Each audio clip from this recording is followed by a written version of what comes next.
Buenos días, mi nombre es Karina Trípodi y en esta clase veremos lo referido a metabolismo de lípidos, tanto síntesis como de grasa. Bueno, no sé si ustedes sabían, pero un oso adulto debe acumular una gran cantidad de calorías y nutrientes para poder subsistir durante los meses que permanecerá hibernando. Se conoce que aproximadamente al acercarse el periodo invernal, debe alimentarse hasta cerca de 20 horas diarias para poder acumular casi 1.000.000 o más de 1.000.000 de calorías en forma de grasa. Esa grasa acumulada es la que le va a permitir entonces subsistir sin alimentarse durante los meses que dura su hibernación. Necesitará aproximadamente 4.000 calorías diarias para poder mantener su temperatura corporal durante ese periodo. Otro caso es el que encontramos en los camellos, que sabemos que pueden pasar largos periodos sin agua porque tienen grandes reservas de grasa en sus jorobas, no de agua como algunos piensan. Entonces podemos considerar y pensar en que existe una gran cantidad de adaptaciones que permiten realizar todas estas funciones. Una de ellas es la gran capacidad de acumular grandes cantidades de grasa en los tejidos adiposos y luego degradarlas en el momento necesario. En las clases anteriores hemos visto los diferentes tipos de lípidos, su función, clasificación, la constitución de los distintos agregados lipídicos, y en esta clase vamos a ver en dos entregas aquellas reacciones que tienen que ver con la movilización de los lípidos, la absorción de los mismos, la degradación, así como la síntesis, dónde ocurre, y la síntesis no solamente de los ácidos grasos, sino que vamos a ver la síntesis de otras moléculas importantes desde el punto de vista biológico, y vamos a ver cómo se regulan recíprocamente ambas vías.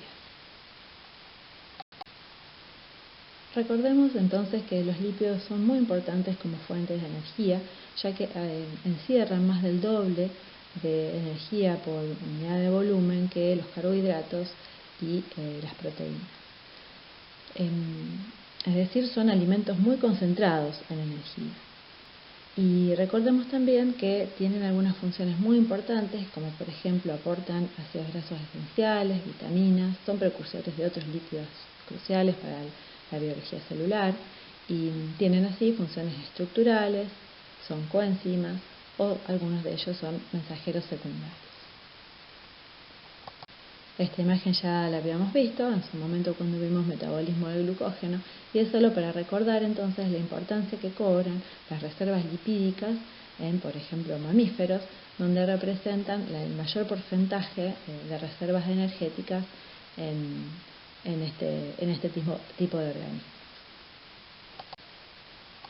Bueno, las fuentes de los ácidos grasos, por ejemplo, podemos reconocer tres fuentes principales: los lípidos que provienen de la dieta, o sea, de la ingesta, la degradación de los lípidos de reserva en los adipocitos y la biosíntesis de los mismos a partir de precursores glucídicos. También podemos encontrarlos en forma de triacilgliceroles, fosfoacilgliceroles y esfingolípidos en su mayoría, ¿verdad? Veamos entonces cómo se produce la absorción de los lípidos dietarios.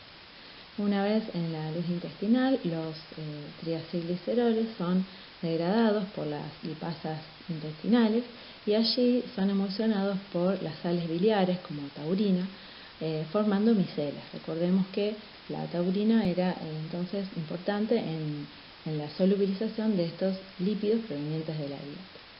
Los ácidos grasos y otros productos son también tomados por las células epiteliales que revisten la luz intestinal, y había una discrepancia entre si difundían libremente o si había transportadores, pero se han encontrado transportadores de ácidos grasos. Una vez entonces dentro de estas células son nuevamente esterificados con glicerol para formar triacilglicerol en las células de la mucosa intestinal. Allí los triacilgliceroles con colesterol y algunas proteínas forman los kilomicrones, que recordemos eran un tipo de lipoproteínas importantes justamente en el transporte de los lípidos dietarios. Luego los kilomicrones se mueven a través de la linfa y de la sangre y llegan a otros tejidos, a donde son, llegan a esos tejidos blancos, ¿verdad? Una vez entonces que llegan estos kilomicrones transportando los triacilgliceroles, aparte de otras cosas, a las células diana, a través de los capilares, allí en los capilares hay una lipasa que va a promover la hidrólisis de los triacilgliceroles para que los ácidos grasos puedan ingresar a las células diana.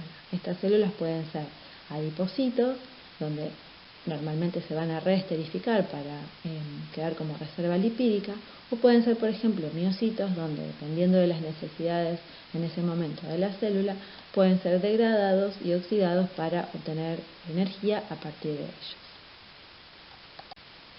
Dijimos que otra de las fuentes de los lípidos era el tejido adiposo, o sea, las reservas lipídicas del tejido adiposo. El tejido adiposo puede ser de dos tipos, puede ser blanco o marrón. Y estos dos tipos de tejido adiposo tienen roles diferentes, como veremos en breve. Aquí tenemos ejemplificado en la primera figura células adiposas y cómo es un tejido adiposo a la izquierda y a la derecha un tejido adiposo, a la izquierda el tejido adiposo blanco y a la derecha el tejido adiposo marrón. El tejido adiposo blanco es amorfo, está distribuido en todo el cuerpo. Los adipocitos son células grandes, de 30 a 70 micrómetros, y poseen una única gota, como vemos allí, lipídica, repleta obviamente de triacilglicerol. Pueden llevar a cabo algunas vías metabólicas como glicólisis, ciclo del ácido cítrico, fosforilación oxidativa, y responden muy rápidamente a cambios hormonales que señalan la relación metabólica entre hígado, músculo y corazón. Este tejido es realmente considerado a veces como un verdadero tejido endocrino, porque también produce y libera hormonas, y es muy importante en el metabolismo lipídico en general. El tejido adiposo marrón o pardo se lo encuentra en mamíferos pequeños o también en hibernantes y posee muchas gotas lipídicas en lugar de una sola como los adipocitos de tejido blanco. Son más pequeñas las células, entre 20 y 40 micrómetros, y poseen numerosas mitocondrias que son las que a su vez el contenido de citocromos les dan este aspecto pardo. Este tejido está especializado en degradar ácidos grasos y producir calor porque poseen una proteína, la termogenina, que ya vamos a ver que disipa o desacopla el gradiente de protones de la membrana mitocondrial para producir calor. Está presente también en los bebés humanos, en la zona de la base del cráneo, en la columna, alrededor de la columna, para justamente ayudar a termorregular o a mantener la temperatura corporal hasta que el bebé pueda generar calor por temblor. ¿Qué es y cómo se produce la movilización de los depósitos de triacilglicerol? Ante una señal de una disminución en la concentración de glucosa en sangre, se disparan señales hormonales como el glucagón y la adrenalina o epinefrina, que van a interactuar con el receptor de membrana en los adipocitos y van a activar a una proteína G que a su vez activará a la adenilatociclasa para producir AMP cíclico. El AMP cíclico a su vez va a activar a la proteína quinasa A, que por un lado fosforila a la perilipina, que es una proteína que rodea la gota lipídica, y por otro lado fosforila a una lipasa sensible a hormonas, que en estas condiciones es reclutada por la perilipina hacia la gota lipídica y así las lipasas promueven la hidrólisis de los triacilgliceroles. Los ácidos grasos, entonces, una vez hidrolizados de los triacilgliceroles, son exportados a la sangre, donde se asocian con la albúmina, que es la proteína transportadora de los ácidos grasos, que de otra manera, al ser tan lipofílicos, no podrían transportarse libremente por la sangre. Entonces la albúmina sérica va a transportarla y los va a transportar hacia los destinos también donde son necesarios ácidos grasos, que pueden ser el músculo cardíaco, la corteza adrenal, etc. Allí entonces son transportados por transportadores específicos y el 95% de la energía de los triacilgliceroles reside en los ácidos grasos, pero el glicerol, que conforma los triacilgliceroles, también puede proporcionar energía y al ser fosforilado y luego degradado en la vía glicolítica. Veamos las características del receptor beta-adrenérgico, que ya lo hemos visto también en el metabolismo de glucógeno. El receptor beta-adrenérgico es una proteína integral de membrana que tiene 7 segmentos transmembranas y está presente en el músculo y en el hígado y en el tejido adiposo. Estos 7 dominios transmembranas forman una estructura cilíndrica en forma de tubo y los segmentos a su vez se conectan por hélices que forman el sitio de unión a la hormona en el lado externo de la membrana plasmática y un sitio de unión intracelular para la proteína G. El receptor también tiene algunos restos glicosídicos y grupos palmitoilos y también sitios de fosforilación, como se ve esquematizado en la figura.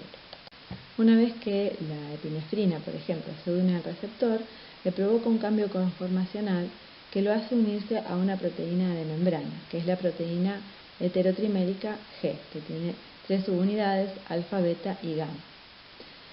Cuando esto sucede, la proteína G, la subunidad alfa, tras esa unión, intercambia su grupo GDP por un GTP. Y de esta manera se libera de las subunidades beta y gamma y se activa la subunidad alfa. La subunidad alfa activada, que tiene un grupo palmitoilo que le ayuda a anclarse a membrana y moverse en la membrana, interactúa con otra proteína de membrana que es la adenilatociclasa y la activa.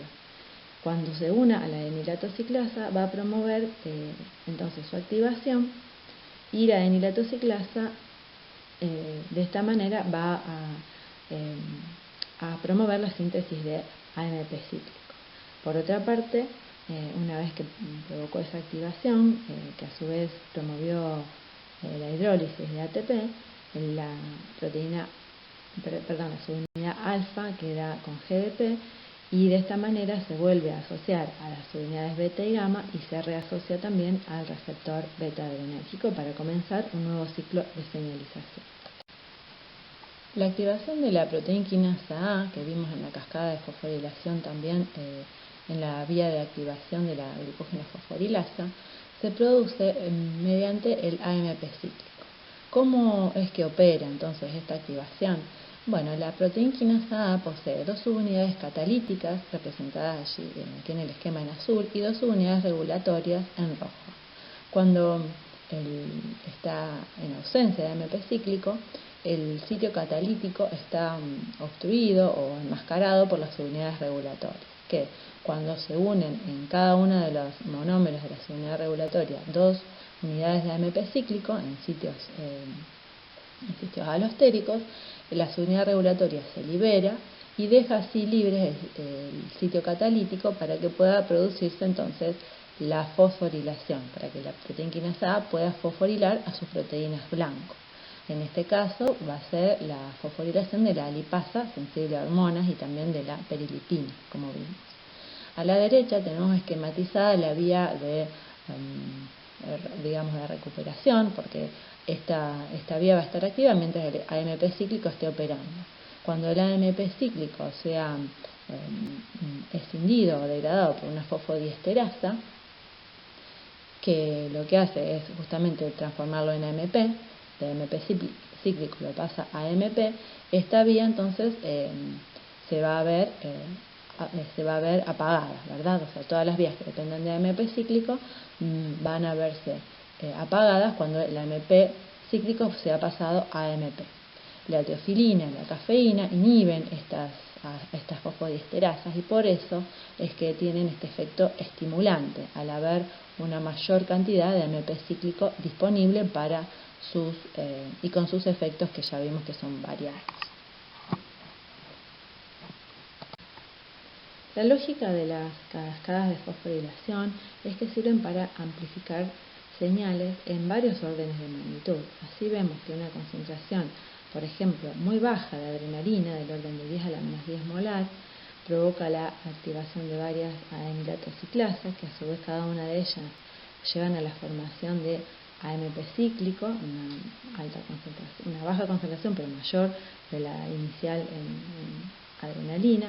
Esta a su vez activa a una enzima, cada una de ellas activa varias enzimas y cada enzima a su vez promueve la conversión de distintos sustratos a productos. Entonces, de esta manera, en cada uno de los pasos sucede una amplificación importante y en varios órdenes de magnitud de una señal que inicialmente fue de muy baja concentración. La albúmina sérica dijimos que era la proteína transportadora de los ácidos grasos desde los adipocitos hacia su lugar de utilización. Las características son bastante conservadas entre varias especies. En este caso observamos la albúmina sérica humana, que en círculos amarillos vemos los sitios donde se unen los ácidos grasos. Se cree que aproximadamente se unirían 10 moléculas de ácido graso por molécula de albúmina. El peso molecular es de 66 kilodaltons. El punto isoeléctrico de 4,9 y aproximadamente representa el 50% de las proteínas séricas. Uno de los destinos que pueden tener los ácidos grasos es el de ser totalmente degradados a dióxido de carbono y agua. Este es un proceso que en eucariotas sucede en la matriz mitocondrial. Por lo tanto, al ingresar a la célula, los ácidos grasos deben ser transportados al interior de la mitocondria.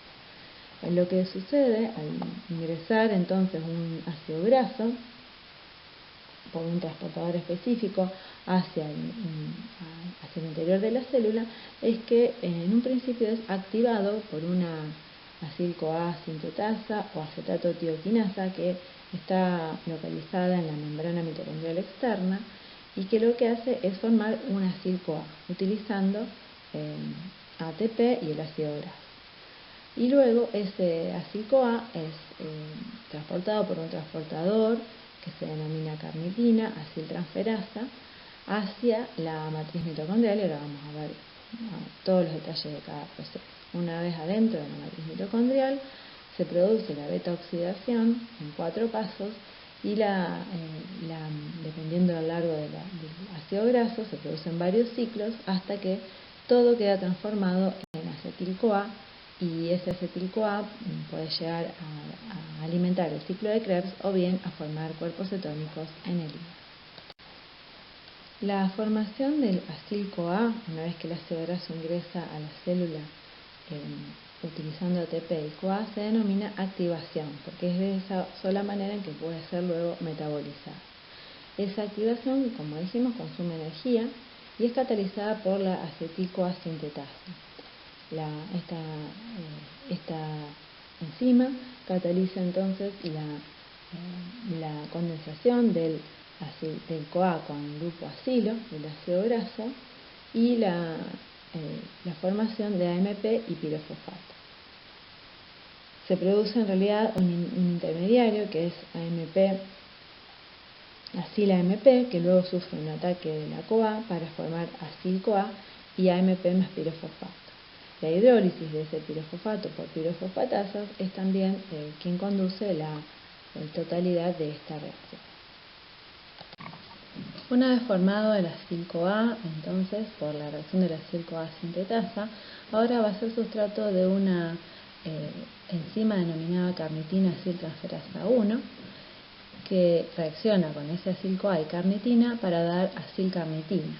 Esa acilcarnitina y CoA libre, por supuesto. Esa acilcarnitina es transportada por una proteína transportadora de carnitina o carnitina traslocasa, aciltraslocasa, hacia el interior de la matriz mitocondrial. Allí la acilcarnitina reacciona con CoA en una reacción inversa a la anterior, catalizada por una carnitina aciltransferasa 2 en este caso, que es de la membrana mitocondrial interna. liberando carnitina y acil-CoA ahora en la matriz mitocondrial. Esa carnitina puede volver por la carnitina acil traslocasa hacia el espacio intermembrana y comenzar otro ciclo para importar acil-CoA al interior mitocondrial. Este punto, vamos a ver, este sitio del metabolismo es un sitio de regulación. Vamos a ver en breve cómo sucede.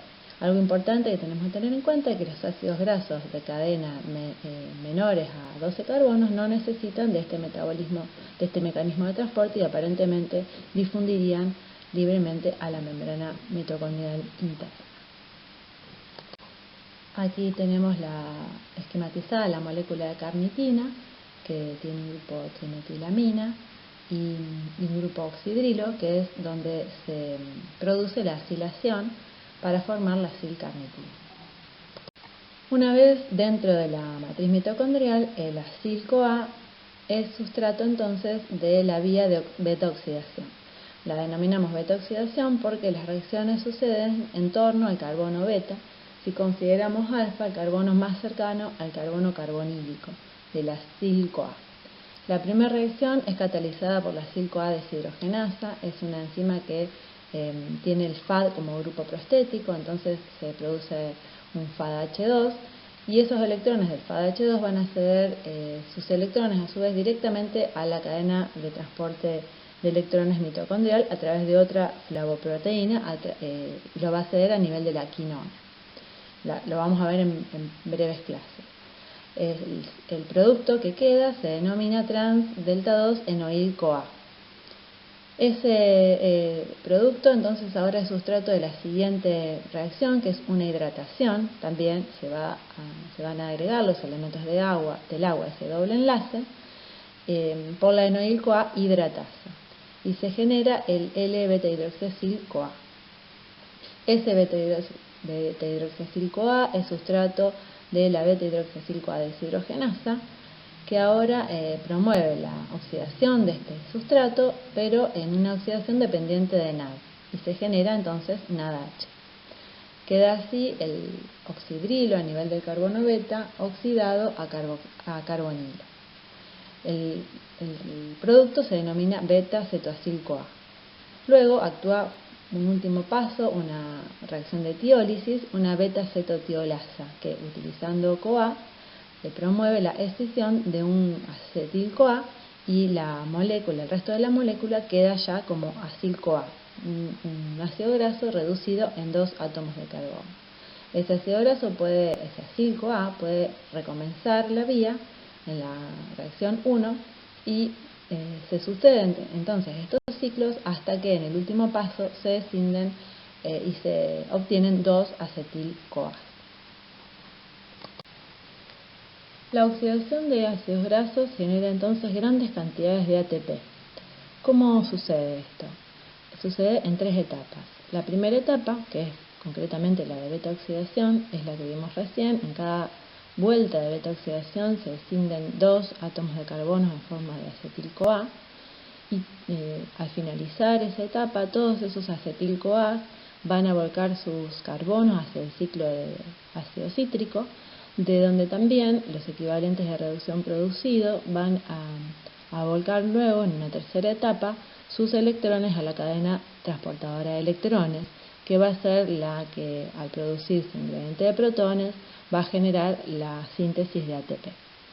Entonces de esta manera tenemos que, por ejemplo, un palmitoil-CoA puede generar 8 acetil-CoA, 7 FADH y 7 NADH, y a su vez los acetil-CoA que producen más NADH, más FADH y GTP si tenemos en cuenta entonces todos esos ATP, vamos a ver que a partir de un palmitoil-CoA se obtienen 108 moléculas de ATP.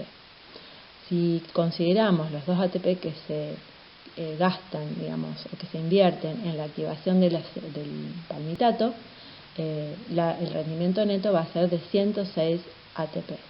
Esto representa un 80% de la energía, es decir, si nosotros pusiéramos un palmitoil-CoA, un palmitato, en verdad, en un calorímetro, obtendríamos una determinada energía y lo que se produce mediante el metabolismo es aproximadamente un 80% de la energía conservada en los enlaces del palmitato.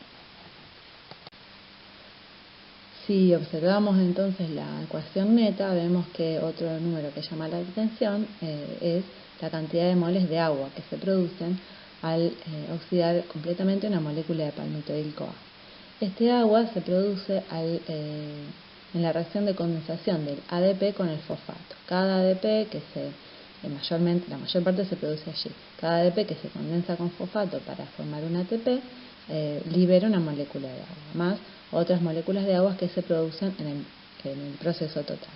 Esto da un neto de 131 moles de agua por mol de palmitoil-CoA oxidado. Entonces recordemos que esta era la razón por la cual los camellos, por ejemplo, almacenan grandes cantidades de grasa en sus jorobas que luego al oxidar van a producir agua, y esta adaptación es lo que les permite vivir durante varios días sin tomar agua, sin beber agua. Ahora vamos a analizar algunas particularidades de la vía de degradación de ácidos grasos que encontramos, por ejemplo, cuando deben oxidarse ácidos grasos insaturados o también de cadena impar. Veamos entonces las reacciones extras que son necesarias para la oxidación de un ácido graso que tiene insaturación. Por ejemplo, en este caso está esquematizado el linoleil-CoA, que tiene insaturaciones entre delta 9 y 10 y entre delta 12 y 3. Suceden primero 3 rondas de beta-oxidación normales y hasta que se llega al compuesto que tenemos allí, donde la insaturación, fíjense, está a nivel del carbono beta. Allí, ¿qué pasa? Esa insaturación está en configuración cis. Y si ustedes recuerdan del segundo paso de la beta-oxidación, la enoil-CoA hidratasa era una trans-enoil-CoA hidratasa, o sea, no puede agregar los elementos del agua en un sustrato que tenga el doble enlace, aunque está bien ubicado, es de configuración cis en este caso. Entonces la enoil-CoA isomerasa lo transforma en configuración trans. Ahora sí, entonces puede actuar la enoil-CoA hidratasa y entonces sucede la vía normalmente hasta el primer paso de la segunda ronda, ¿no?, de beta-oxidación, que sucedería esa. En ese caso, se acuerdan que el primer paso era una oxidación dependiente de FADH. Fíjense que sucede y queda el doble enlace y también queda en forma trans entre el carbono 2 y el carbono 3. Pero al tener el doble enlace tan cerca, el doble enlace conjugado tan cerca, tampoco puede actuar la próxima enzima, que era la hidratasa. Entonces lo que sí o sí tiene que suceder es una reducción, que es catalizada por la 2,4-dienoil-CoA reductasa, utilizando NADP. En este caso, al suceder esta reducción, se reduce uno de los dobles enlaces y el otro queda entre el carbono 3 y el carbono 4. Entonces, lo que hace ahora es actuar la isomerasa para reubicar ese doble enlace entre el carbono 3 y 2, y de esta manera sí puede continuar la beta-oxidación por las vías que ya vimos. O sea, ahora lo que sucedería es la trans-enoil-CoA hidratasa, que hidrataría ese doble enlace, luego la oxidación y luego la tiolasa. Otro caso particular que tenemos que considerar es el de la beta-oxidación de ácidos grasos de cadena impar. Estos ácidos grasos de cadena impar pueden provenir de plantas, organismos marinos, o también hay el propionil-CoA, que es lo que se obtendría en la última vuelta de beta-oxidación, se obtendría un propionil-CoA y un acetil-CoA. Este propionil-CoA también puede provenir de la dieta por agregados que se le hacen al pan o a cereales como antifúngicos. O también de productos de la oxidación de la glucosa en el rumen del ganado.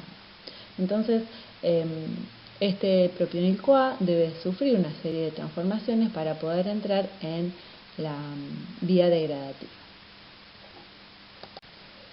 Para continuar su degradación, el propionil-CoA entonces es transformado a succinil-CoA mediante la acción de 3 enzimas. La primera enzima se denomina propionil-CoA carboxilasa, tiene biotina como cofactor y promueve la carboxilación del propionil-CoA a partir de ATP y bicarbonato. En la reacción, el ATP se escinde a AMP pirofosfato, utilizando entonces dos enlaces de alta energía. El producto formado se denomina D-metilmalonil-CoA. Este D-metilmalonil-CoA sufre una epimerización a L-metilmalonil-CoA por una metilmalonil-CoA epimerasa y luego una metilmalonil-CoA mutasa. Fíjense, las mutasas cambian grupos funcionales de un carbono a otro y así se forma el succinil-CoA. La metilmalonil-CoA mutasa tiene como cofactor la coenzima B12 o cobalamina. El succinil-CoA formado entonces, si recuerdan, es directamente el sustrato en el ciclo de Krebs, es decir que ya puede continuar su degradación a partir de ese ciclo. Vemos entonces en más detalle los dos cofactores involucrados en el metabolismo del propionil-CoA, la biotina, que interviene en muchas carboxilaciones, en reacciones de carboxilación, y la coenzima B12, que es común, como les decía, en reacciones del tipo mutasa. Esta vitamina, la vitamina B12, posee un elegante mecanismo de reacción que hace que el hidrógeno del carbono adyacente al grupo que se cambia de lugar no se mezcle con el del solvente y sea transferido al carbono donde se encuentra el grupo transferido, como lo tenemos allí abajo a la izquierda. El mecanismo es el siguiente: la enzima rompe el enlace covalente entre el grupo 5' desoxiadenosina y el cobalto 3 más 3 que existe, que a su vez tiene otros 5 enlaces de coordinación, 4 con el anillo de corrina y otro con el DMBR, que es eso que está en amarillo, ese núcleo que está en amarillo allí en la parte inferior. El cobalto queda entonces en su forma divalente y se forma un radical de adenosina que rápidamente capta el hidrógeno del sustrato, que ahora queda como un radical. Este sufre un reordenamiento donde se cambia el grupo del carbono adyacente y el hidrógeno en la adenosina y cubre el sitio del radical en el sustrato. Esta vitamina es vitamina justamente porque no la sintetizamos, sino que la adquirimos de la dieta, y algunas bacterias del rumen la producen. Es abundante en carnes, huevos, lácteos y muy escasa en vegetales, por lo cual algunos vegetarianos generalmente tienen que tomar algún suplemento dietario que les suministre la vitamina B12. Bueno, ¿cómo sucede la regulación entonces de la beta oxidación? En principio, lo primero que está regulado es la movilización de los lípidos, y esto está regulado por señales hormonales. Ya vimos que la adrenalina o el glucagón activan a las lipasas, lo cual promueve la degradación, mientras que la insulina promueve la síntesis de ácidos grasos, no la degradación, es el antagonista. El otro paso que es regulado es el transporte a la mitocondria de los acil-CoA, que recuerden que era catalizado por la carnitina aciltransferasa 1. Esa enzima es inhibida por malonil-CoA, que ahora vamos a ver en breve, es un sustrato en la síntesis de ácidos grasos. Entonces, cuando abunda el malonil-CoA, que es sustrato de la síntesis, está inhibida la degradación. También cuando hay altos niveles de NADH o FADH, se ve inhibida la beta oxidación, mientras que niveles altos de NAD o FAD estimulan la degradación. Y otro punto importante es el suministro de CoA, de la coenzima. Entonces, altas relaciones acetil-CoA van a estimular la degradación. Bajas relaciones acetil-CoA van a estimular la degradación.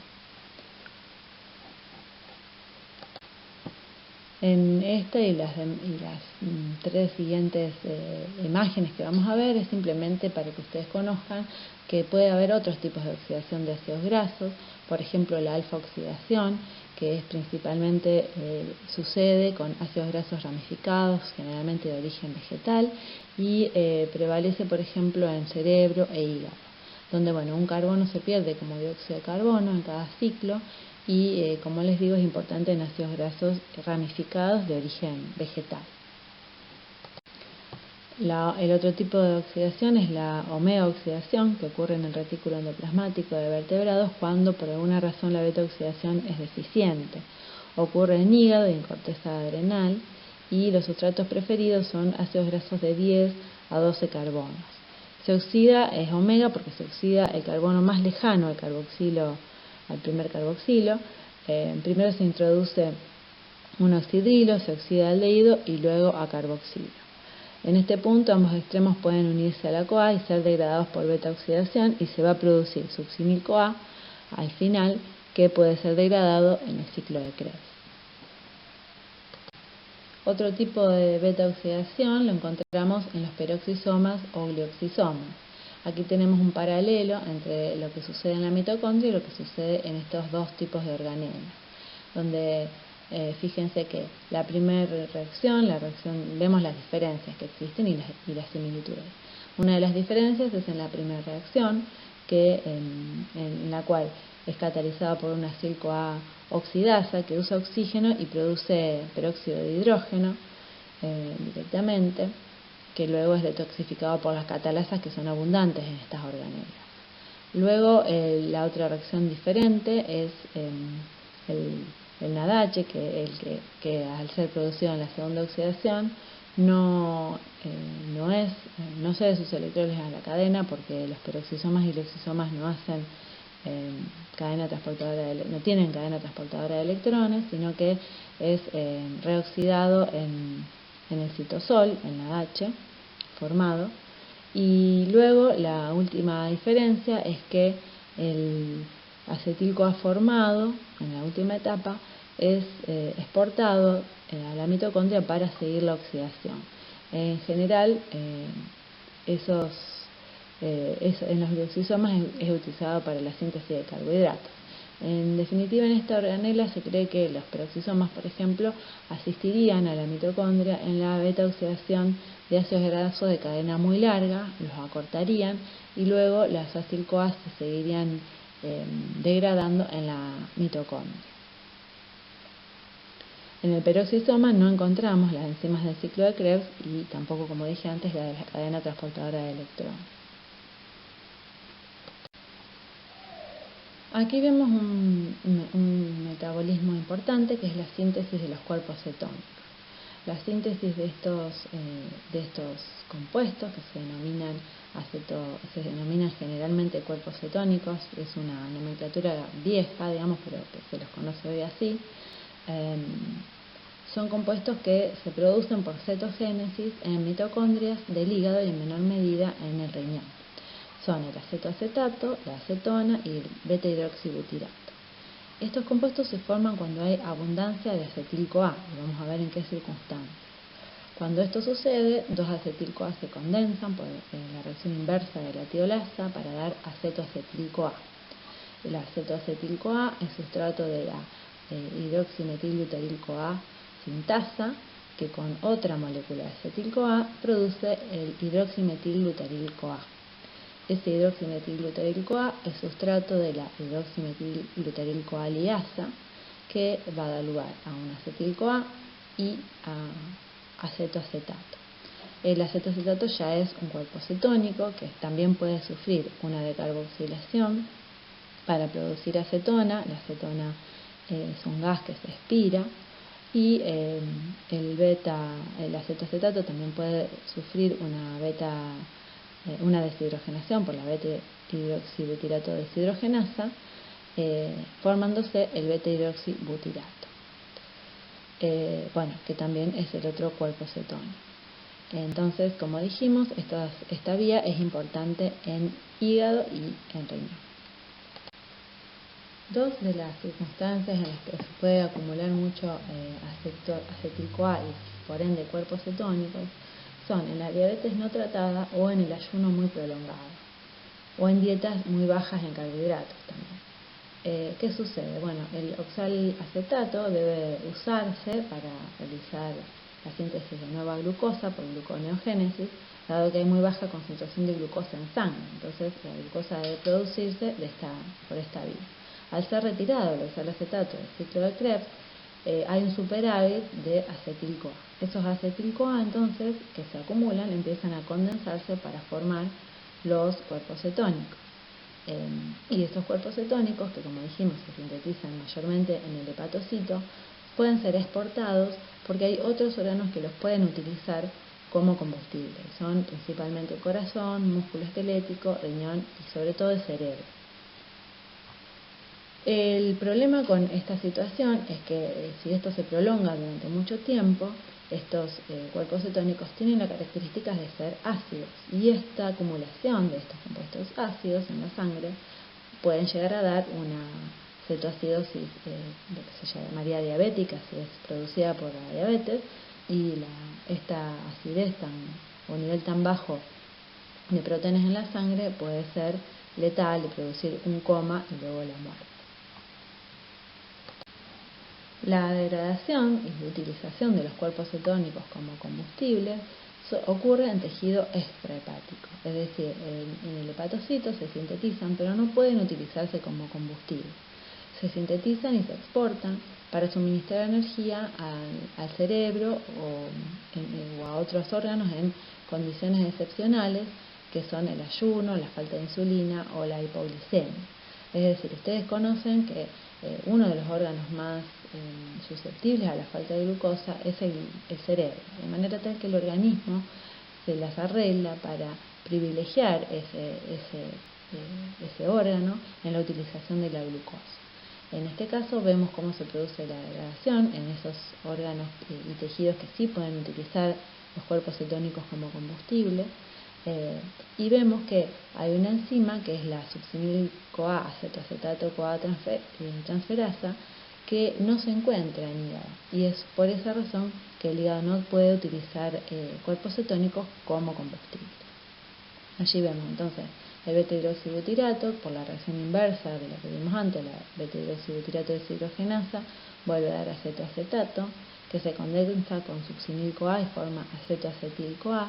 Y ese acetoacetil-CoA por la tiolasa da 2-acetil-CoA, que son sustratos del ciclo de Krebs y pueden ser utilizados para obtener energía.